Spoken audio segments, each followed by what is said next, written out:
Akhilesh Yadav Kannauj Lok Sabha seat से चुनाव लड़ेंगे। अखिलेश यादव आज दोपहर 12 बजे अपना नामांकन दाखिल करेंगे। अब कन्नौज में सुब्रत पाठक और साथ ही अखिलेश यादव के बीच में मुकाबला होगा। आज दोनों नामांकन करने के लिए पहुंचेंगे और साथ ही अपना नामांकन अखिलेश यादव भी दाखिल करेंगे। हालांकि अखिलेश यादव की तरफ से पहले कहा गया था कि वो इलेक्शन नहीं लड़ेंगे, जिसके बाद में फिर पार्टी की तरफ से ये जानकारी दी गई कि कन्नौज से अखिलेश यादव अपना चुनाव लड़ेंगे।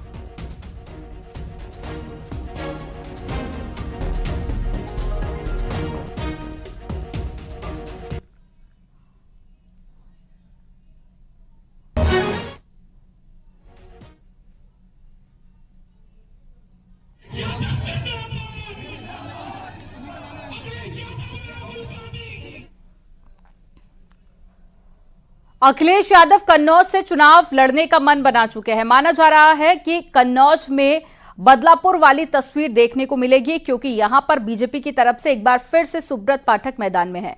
2019 में सुब्रत पाठक के हाथों डिंपल यादव की हार हुई थी और माना जा रहा है कि अखिलेश बदला लेने की तैयारी में है। तभी उन्होंने पहले तेज प्रताप को टिकट दिया और अब खुद चुनाव लड़ना चाहते हैं और आज अपना नामांकन भी दाखिल करेंगे। एक रिपोर्ट आपको दिखाते हैं इसी से जुड़ी हुई।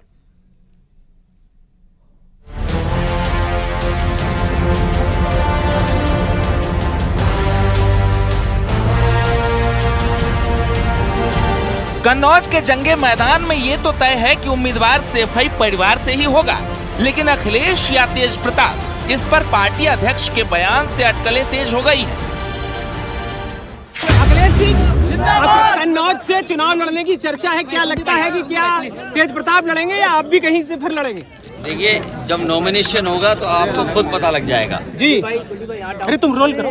नॉमिनेशन होगा तो आपको पता लग जाएगा। कौन है यार? और हो सकता है नॉमिनेशन से पहले ही आपकी जानकारी होगी। 2 दिन पहले कन्नौज से तेज प्रताप यादव के नाम का आधिकारिक ऐलान और ठीक 2 दिन बाद कन्नौज से अखिलेश यादव के नाम की चर्चा। कंफ्यूजन है या रणनीति? क्या समाजवादी पार्टी प्रत्याशी बदलने की होड़ में नया गेम प्लान कर रही है? क्योंकि कन्नौज से टिकट मिलने के बाद जहां अखिलेश के भतीजे तेज प्रताप यादव चुनावी रैली में व्यस्त हो गए, वहीं अखिलेश के एक बयान ने पूरा गणित ही बिगाड़ दिया। समाजवादी पार्टी की लिस्ट उठा के देख लीजिए और भाजपा की देखिए, और जितने टिकट समाजवादी पार्टी ने दिए हैं बैकवर्ड में और सभी जातियों का जो समायोजन किया है, वहीं भाजपा ने तो केवल जाति विशेष को टिकट देने का काम किया है। और जहां तक बात रही परिवारवाद की, तो बीजेपी में जितने नेता हैं, उनके परिवार के जितने लोग हैं, इतनी बड़ी लिस्ट है कि शायद कई पन्ने भर जाएंगे अगर उस लिस्ट को आप देखेंगे। इतने सारे टिकट उन्होंने दिए अपनी पार्टी में। क्या अखिलेश यादव 24 का रुझान भांप चुके हैं? क्या अखिलेश यादव को भतीजे पर भरोसा नहीं? क्योंकि जो लोकसभा सीट कभी समाजवादी पार्टी की परंपरागत सीट थी, अब वो सीट 2019 में बीजेपी ने झटक ली, तो फिर 2024 में अखिलेश यादव के लिए चुनौती और बढ़ गई। और ताजा हालात को देखते हुए अखिलेश यादव ने पुराने पैटर्न को सेट करने की कोशिश की।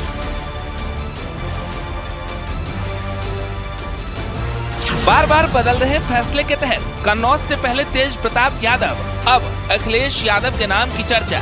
बदायूं में पहले शिवपाल यादव, फिर आदित्य यादव को टिकट। मुरादाबाद में पहले एसटी हसन, फिर रुचिवीरा को टिकट। मेरठ में पहले भानु प्रताप, फिर अतुल प्रधान, अब सुनीता वर्मा चुनाव लड़ रही है।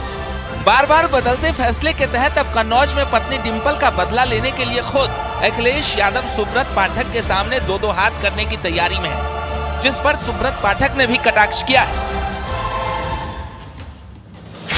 नहीं, इसमें देखना कि हम तो पहले ही अखिलेश यादव जी से कहे थे कि आप चुनाव लड़िए, आके आपके अलावा कोई चुनाव लड़ ही नहीं सकता कन्नौज में। और शायद उनको समझ, उनको बड़ा घमंड था कि नहीं हम किसी को भेज देंगे, वो लड़ जाएगा, जीत जाएगा। और जबकि हमने इनको कहा था कि आप अपने सैफई से भी किसी को भेज दोगे तो भी उसकी जमानत भी जब्त हो जाएगी। अखिलेश जी, यहाँ से कोई लड़ ही नहीं सकता आपके खिलाफ। आप आइए, यहाँ से लड़िए। और मुझे अच्छा लग रहा है कि अखिलेश मेरे खिलाफ चुनाव लड़ने आ रहे हैं और उनका ये घमंड के जो किसी को भी मेरे खिलाफ लड़ा के जिता देंगे, उनका घमंड टूट रहा है। और वो समझते थे कि यदि तेज प्रताप यादव को यहाँ से चुनाव लड़ाया तो समाजवादी पार्टी खत्म हो जाएगी और उनकी पार्टी के 80% मतदाता और कार्यकर्ता मेरे साथ खड़े हैं। अखिलेश साल 2000 में पहली बार कन्नौज से सांसद बने थे। ये सीट उनके पिता और तत्कालीन पार्टी मुखिया मुलायम सिंह यादव के इस्तीफे के कारण खाली हुई थी। मुलायम संभल और कन्नौज दोनों जगह से सांसद चुने गए थे। उन्होंने संभल बरकरार रखते हुए कन्नौज से अखिलेश की सियासी पारी शुरू करवाई और अब 2024 में उसी परंपरा को बरकरार रखने के लिए खुद अखिलेश यादव कन्नौज से चुनाव लड़ने की तैयारी में है। Bureau report, news 18।